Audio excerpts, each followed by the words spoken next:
Los microorganismos vivos atenuados pueden ser virales, bacterianos o quiméricos.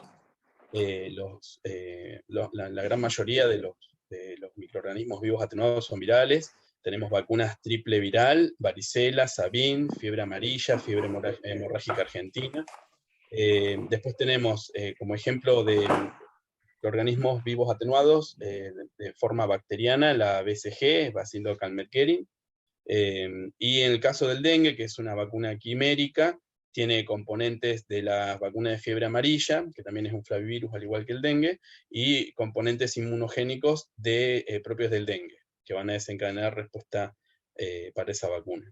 Después tenemos vacunas inactivadas, a células enteras, como el componente pertussis de la triple bacteriana, vacunas polisacáridas conjugadas, como la antimeningocóxica, la antineumocóxica, la vacuna para Haemophilus influenza B.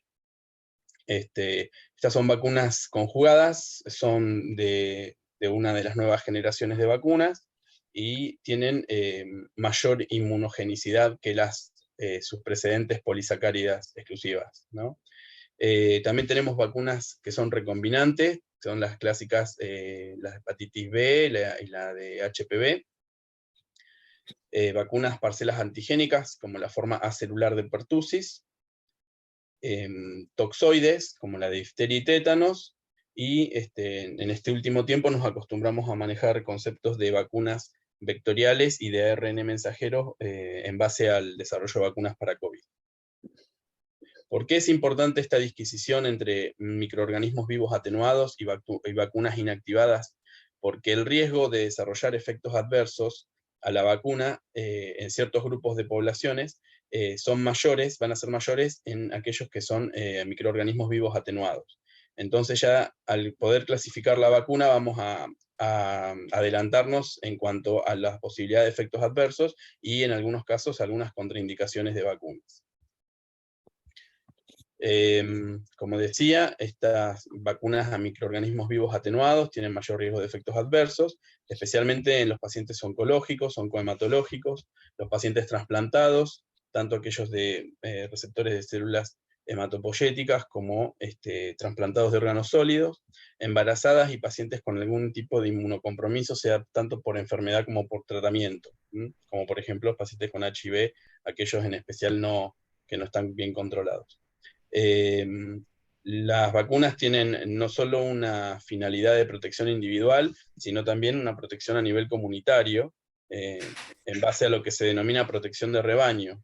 La protección de rebaño es aquel beneficio que recibe la persona que no está vacunada, que es secundaria a la vacunación del menos el 80% de la población objetivo, ¿no?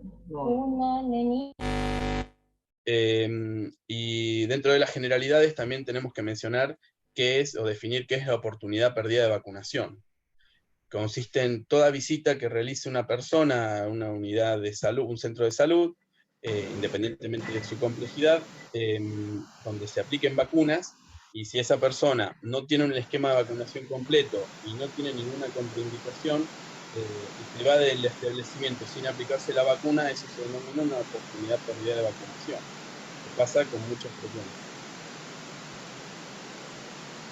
Si seguimos hablando de las generalidades de vacunas, las vacunas pueden ser combinadas, es decir, que son vacunas que tienen varios componentes distintos en una misma solución y se aplican en una misma vez, pero a su vez las vacunas también pueden ser mono o polivalentes, donde se trata de un mismo, digamos, la misma vacuna, pero que tiene cobertura para distintas cepas, ¿no?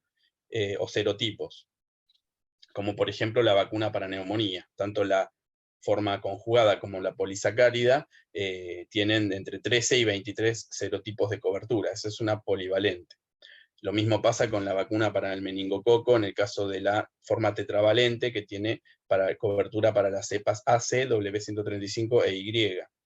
Y después podemos hablar de vacunas de aplicación simultánea. Son distintas vacunas, distintas soluciones, se aplican en distintos sitios de aplicación, pero en el mismo momento, es decir, en la misma situación de vacunación. El paciente se va con las vacunas aplicadas, con distintas vacunas aplicadas porque son viables como aplicación simultánea. Después tenemos vacunas inactivadas que pueden aplicarse, las vacunas inactivadas se pueden aplicar sin ningún problema, juntas o sin una limitación en cuanto al intervalo de tiempo entre ellas. No requieren como condición un intervalo mínimo. Lo mismo ocurre cuando en una misma consulta se aplican una vacuna inactivada con una vacuna a microorganismos vivos atenuados, ¿no? O sea, hay aplicación simultánea y tampoco hay ningún tipo de interferencia si esa vacuna, si las dos vacunas se separan entre sí, no hay ningún tipo de condición de intervalo mínimo. El problema surge si nosotros queremos aplicar dos vacunas a microorganismos vivos atenuados, especialmente a virus vivos atenuados, y el ejemplo típico es el de la vacuna para el sarampión o las formas que traen vacuna antisarampionosa como son la doble o triple viral. Si queremos aplicar doble o triple viral y asociarla en la misma consulta con otra vacuna virus vivos atenuado, no hay ningún inconveniente. Pero si por alguna razón aplicamos una de las dos vacunas, tenemos que esperar 4 semanas para poder aplicar la otra vacuna a virus vivos atenuados. Si por alguna razón se aplicara antes de esas 4 semanas, la segunda vacuna a virus vivos atenuados se consideran que no es efectiva. Esto tiene que ver por una cuestión de interferencia entre ellas. Entonces, en resumen, si uno va a aplicar vacunas inactivadas, no hay ningún problema, se pueden aplicar juntas, separadas, y no hay ningún tipo de intervalo que respetar. Lo mismo si tenemos una vacuna a virus vivos atenuado y una inactivada. Ahora, si tenemos dos vacunas a virus vivos atenuados que aplicar, como puede ser una triple viral y una de fiebre amarilla por un viaje, si no se aplican en el mismo momento, se tiene que esperar 4 semanas entre la primera y la segunda. Después, en cuanto a generalidades, también tener en cuenta que el paciente que va a recibir o que recibió hemoderivados o gamma globulina tiene algunas restricciones en cuanto a la aplicación de vacunas a virus vivos atenuados. Volvemos acá con el ejemplo del sarampión, la triple viral. Si una persona sabemos que va a recibir gamma globulina o hemoderivados, y tenemos el plan de aplicar la vacuna, por ejemplo, la triple viral, lo que tenemos que hacer es aplicar la vacuna y dejar pasar por lo menos 14 días desde la aplicación de la vacuna hasta la infusión del hemoderivado o gamma globulina.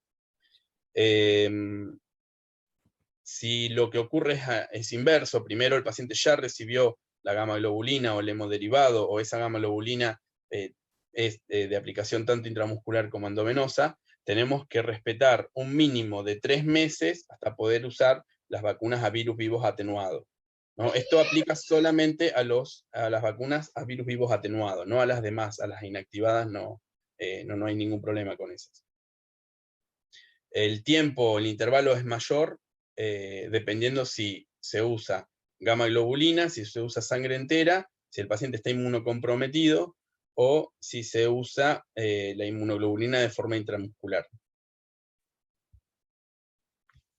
Bien, siguiendo con las generalidades de vacunas, tenemos contraindicaciones absolutas para la vacuna, para la aplicación de vacunas, como son la reacción anafiláctica al inmunógeno, o reacción anafiláctica, antecedentes de reacción anafiláctica, algunos de los componentes de la vacuna, como los coadyuvantes, o algunos elementos que se usan para estabilizar el inmunógeno.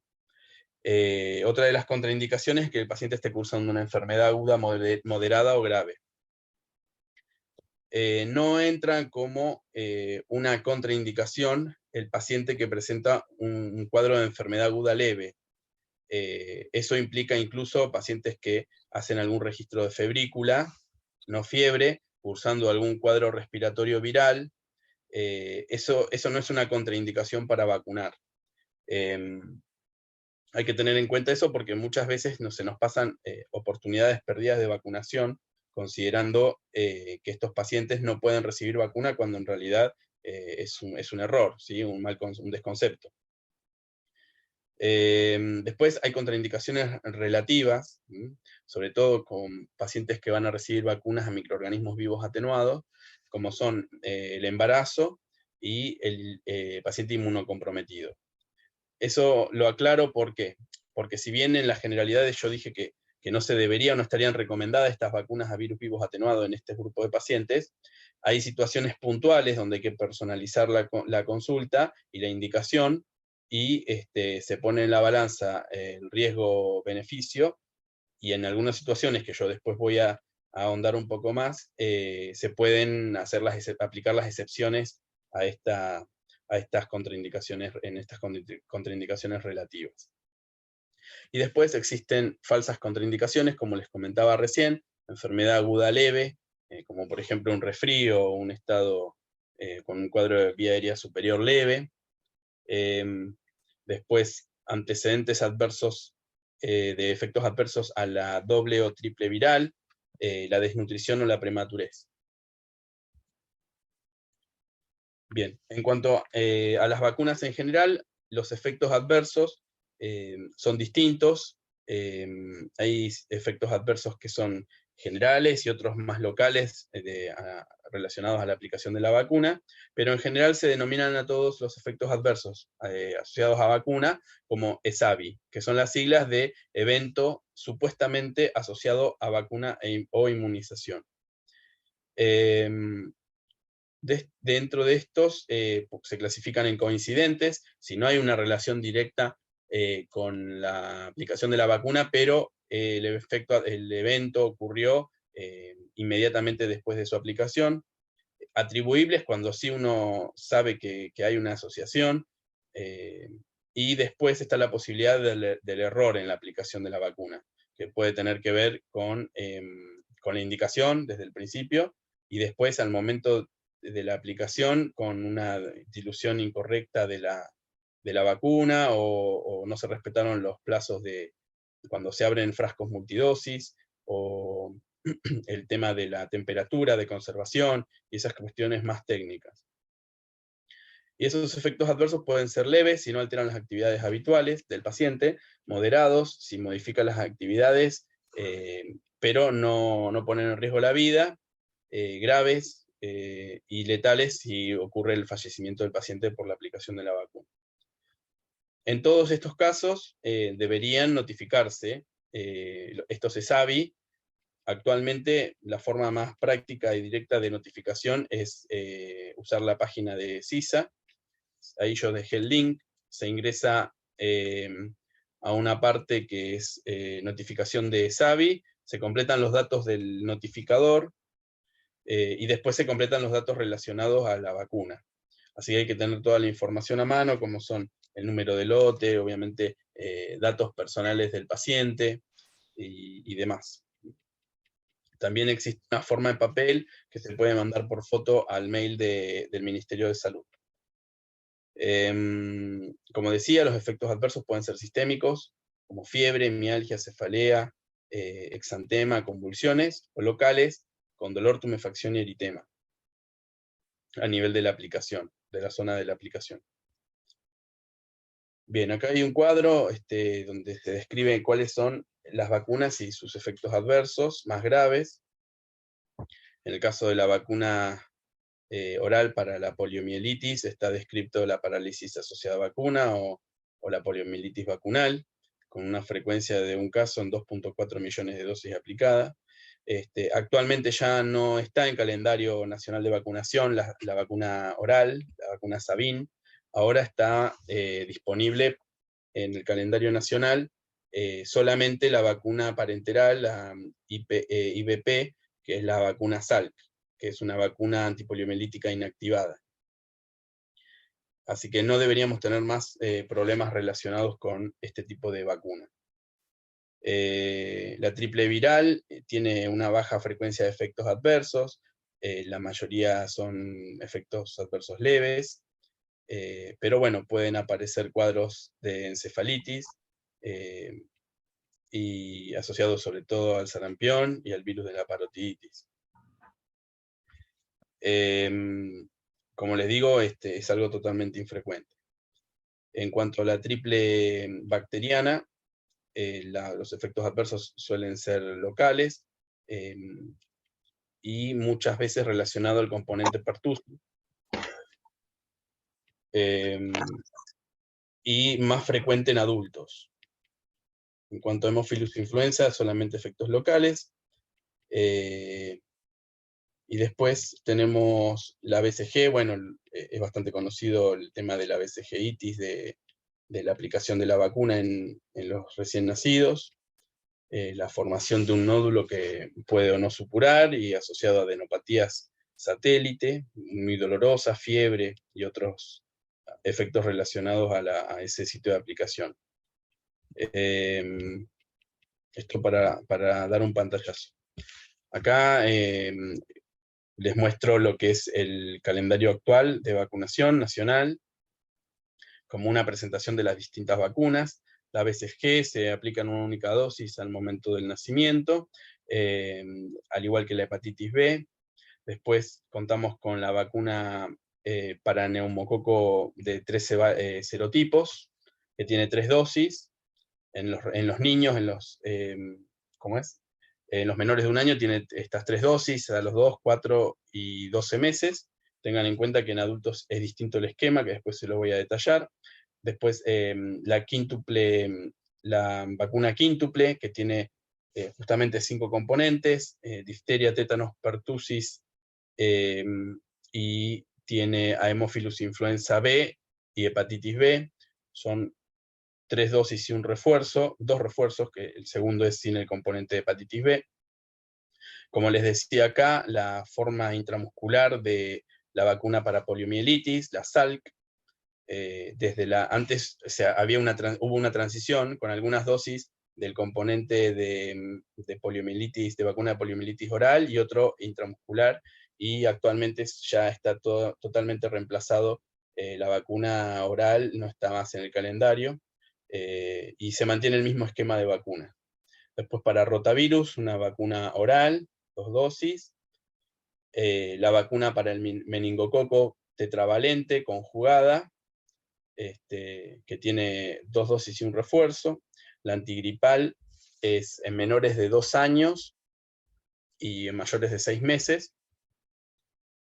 Hepatitis A es un caso bastante particular, porque la hepatitis A originalmente la indicación eran 2 dosis, pero el Ministerio de Salud en su momento, en el año 2002, creo que fue, a principios del año del año, ¿cómo es? Del diseño de 2000, incorporó una sola dosis de vacuna de hepatitis A y demostró a través del tiempo que los anticuerpos se mantienen estables y no descienden, y a partir de varios estudios que se realizaron locales, se decidió que se mantiene este esquema de vacunas, que no sería traspolable a otras situaciones, especialmente en adultos.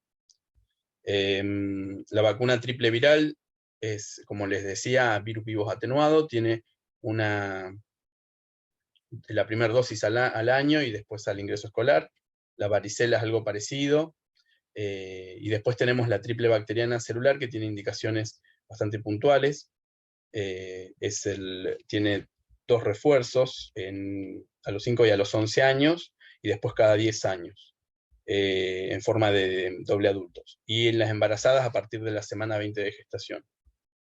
El HPV, tanto en niños como en niñas de 11 años, se aplican 2 dosis, a diferencia de lo que se ve en adultos, que son 3 dosis. En los niños de 11 años son 2 dosis de vacuna para virus HPV. Y después, la vacuna de fiebre amarilla tiene indicaciones precisas en lugares endémicos de fiebre amarilla, que en la zona de Misiones, a partir de los 9 meses, de los 18 meses se vacuna a toda la población. Y después en viajeros de zona endémica también tiene indicación de la vacuna de fiebre amarilla, y después, como vamos a ver, para cumplir requisitos de reglamentación internacional, para ingreso a algunos países también debería aplicarse la vacuna de fiebre amarilla. La fiebre hemorrágica argentina también, lo que se considera zona endémica de este virus, a partir de los 15 años. Bueno, ahora vamos a ir ahondando en lo que son inmunocompetentes e inmunocomprometidos.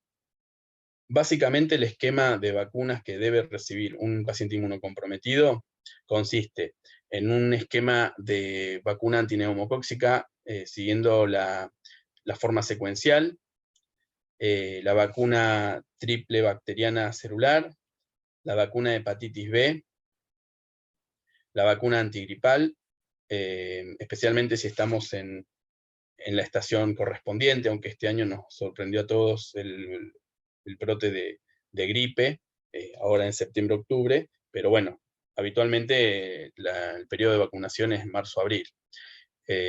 Y después en pacientes inmunocomprometidos de menos de 26 años, el calendario nacional de vacunación también incluye la vacuna para HPV. Hay que tener en cuenta que si, según la edad de los pacientes, algunas de estas vacunas ya estaban incorporadas en su calendario de inicio. Entonces es muy importante, esto lo pasé por alto como generalidad, en lo posible contar con la libreta sanitaria de los pacientes, sobre todo para evitar la exposición innecesaria a vacunas. Así que muchas de estas vacunas a veces ya las recibieron. Hay dos sistemas actualmente de carga de datos, de registro de vacunas aplicadas, donde uno puede consultar, pero bueno, la realidad es que todavía no está del todo aceitado. Uno es el CISA y otro es el CIPRES. Uno es nacional, el otro es provincial. No hay una migración adecuada de los datos de un sistema al otro. Son independientes, los dos requieren el uso de usuario y contraseña distinto. Y cada centro de salud que cuente con un vacunatorio dependerá si va a adherir a uno o al otro o a ambos. Entonces, a veces la información de qué vacunas tiene aplicada cada paciente y la búsqueda de esa base de datos con el documento es incompleta.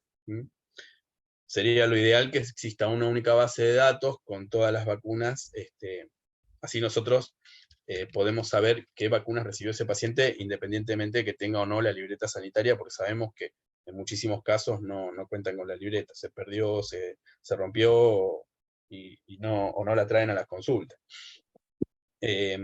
Bueno, por otro lado, esto es como generalidad de vacunas en pacientes inmunocomprometidos. Después voy a ir desarrollando cada una. Y las situaciones especiales en pacientes inmunocomprometidos, que son por ahí tienen indicaciones particulares, son los pacientes trasplantados de médula, ¿sí? Los receptores de células hematopoyéticas, tanto los trasplantes halogénicos como autólogos, si bien hay algunas diferencias entre sí. Lo importante acá es que es como que el paciente vuelve a nacer después de un trasplante, en cuanto a su esquema de vacunas y su perfil inmunológico. Por lo tanto, hay que reiniciar todos los esquemas primarios de cero. Eso implica vacunas que se supone que probablemente hayan recibido en la infancia. Bueno, después de un trasplante tienen que hacer todo el esquema de cero.